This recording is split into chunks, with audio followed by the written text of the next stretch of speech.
क्या आप जानते हैं दुनिया में सबसे ज़्यादा इस्तेमाल होने वाली डायबिटीज़ की दवा में से एक मेटफॉर्मिन है। क्या ये सिर्फ डायबिटीज़ को कंट्रोल करने में यूज़ किया जाता है?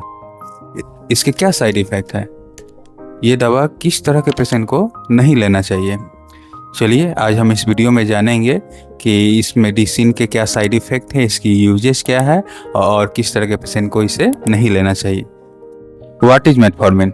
मेटफॉर्मिन क्या है? मेटफॉर्मिन एक तरह की दवा है जिसका यूज टाइप 2 डायबिटीज के इलाज में किया जाता है।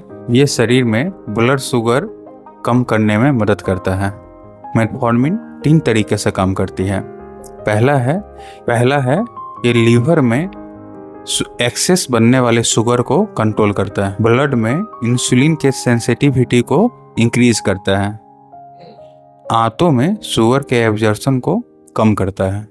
अब हम मेटफॉर्मिन के यूजेस के बारे में बात करेंगे। पहला है टाइप 2 डायबिटीज।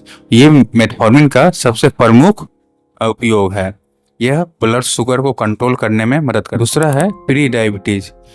इसे डॉक्टर डायबिटीज होने के जोखिम को कम करने के लिए प्रिस्क्राइब कर सकते हैं। तीसरा है PCOS, पॉलीसिस्टाइटिक ओवरी सिंड्रोम। PCOS में पीड़िता महिलाओं में इंसुलिन रेजिस्टेंस कम करने और मंथली मेंस्ट्रुएशन को नियमित करने के लिए भी इसका उपयोग किया जाता है। चौथा है वेट कंट्रोल। कुछ लोगों में मेटफॉर्मिन लेने से हल्का फुल्का वजन कम होता है, पर यह वजन कम करने की दवा नहीं है। अब हम बात करेंगे इसके साइड इफेक्ट के बारे में। शुरुआती में कुछ लोगों में ये लेने से नौजिया की जैसे उल्टी सा महसूस होने की समस्या हो सकती है, डायरिया की समस्या हो सकती है, पेट में हल्का फुल्का दर्द हो सकता है, हल्का फुल्का गैस बन सकता है। और इस तरह की समस्या से बचने के लिए आप मेटफॉर्मिन को खाना के साथ ले सकते हैं और डॉक्टर प्रिस्क्राइब करेंगे खाना के साथ लेने के लिए। और कुछ लोगों में अगर फिर भी प्रॉब्लम आती है तो डॉक्टर स्टेंटेड रिलीज फॉर्मेट में मेटफॉर्मिन आपको प्रिस्क्राइब कर सकते हैं। अब हम बात करते हैं इसके कुछ सीरियस साइड इफेक्ट के बारे में।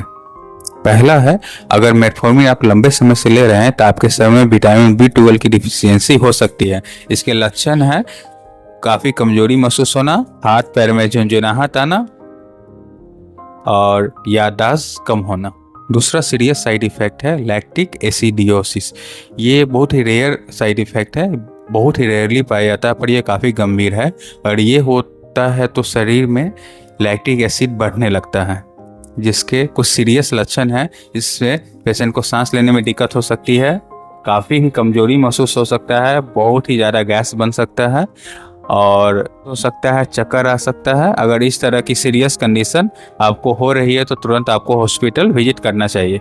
अब हम बात करेंगे इसके कंट्राइंडिकेशन के बारे में। किस तरह के पेशेंट को इस दवा को नहीं लेना चाहिए?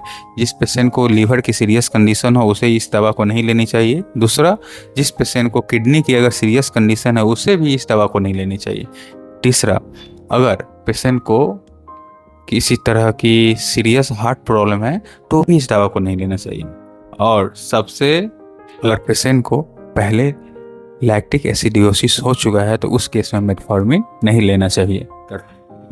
अगर आप कंट्रास्ट डाई का एंजियोग्राफी या CT स्कैन कराने का सोच रहे हैं तो डॉक्टर उसके कराने से 5-6 दिन पहले आपको मेटफॉर्मिन लेना से मना कर सकते हैं। मेटफॉर्मिन अगर ले रहे हैं तो बहुत ही इम्पोर्टेंट प्रिकॉशन है जो ध्यान में रखना चाहिए। मेटफॉर्मिन लेते समय अपने मन से मेटफॉर्मिन स्वयं कभी बंद नहीं करना चाहिए। डॉक्टर के सलाह से ही बंद या दवा का डोज बढ़ाए या कम करे या साफ साफ बंद करे। दूसरा, रेगुलर अपने ब्लड शुगर को मॉनिटर करते रहना चाहिए। तीसरा, अगर लंबे समय से मेटफॉर्मिन ले रहे हैं तो विटामिन B12 की डिफिशियंसी का टेस्ट कराते रहना चाहिए और जब ज़रूरत लगे तो विटामिन B12 भी साथ में लेना चाहिए। शराब का अधिक सेवन मेटफॉर्मिन लेने के साथ साथ जोखिम बढ़ा सकता है।